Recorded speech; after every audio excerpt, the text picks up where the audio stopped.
a do t'jetë Ministri i Shëndetësisë Azir Aliu edhe pas qershorit? Pra, Pas në nënshkrimit të kësaj marrëveshje pak. Narrativi i rekonstruimit. E di që pak është e rëndësishme emri ose narrativi i rekonstruksionit edhe çdo rekonstruksion në nivel politik kuptohet duhet bëhet me performanca max. Edhe Vleni, edhe partnerët tjerë qeveritar kanë thënë që do të masim të bërat dhe rezultatet e çdo ministri në institucionet që menaxhojnë.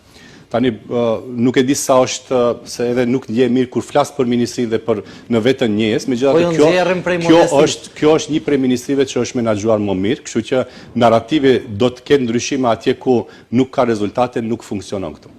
Pra nuk presni që të preket shëndetësia këtë drejtim, sepse sipas jush e keni dëshmu me punë. Rezultatet flasin. Pavarësisht neve në emision mund të flasim 2-3 orë, por rezultate nesër ju si gazetar mund të vini dhe ti verifikoni ato apo të më përgënjeshtroni për atë që i kam thënë. Si po shkojnë punët në Vlend pas shkrirjes, pas kongresit të 9 majit?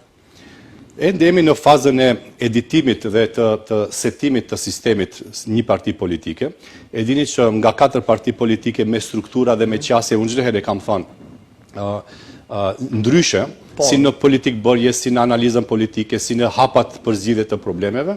Tani në aspekt politik jemi një strukturë politike, pra ju e dini që unë nga dita e parë kam qenë pjesë e këtij grupit që bëm çdo dokument për ta bërë koalicionin një parti politike, pra e bëm statutin, e bëm organogramin brenda, por shkruajtëm vendet e punës për secilin që do të jetë pjesë e menaxhmentit të partisë dhe në këtë fazë pjesa e top menaxhmentit veç ma funksionon, tashma kemi një organogram që kemi 2 kryetar, 2 zëvendësa dhe sekretar, pra ngelen që pas rekonstruimit të kalojmë edhe në teren, pasi që tereni është shumë i rëndësishëm dhe të fillojmë të bëjmë bashkimin e grupeve në nivel lokal dhe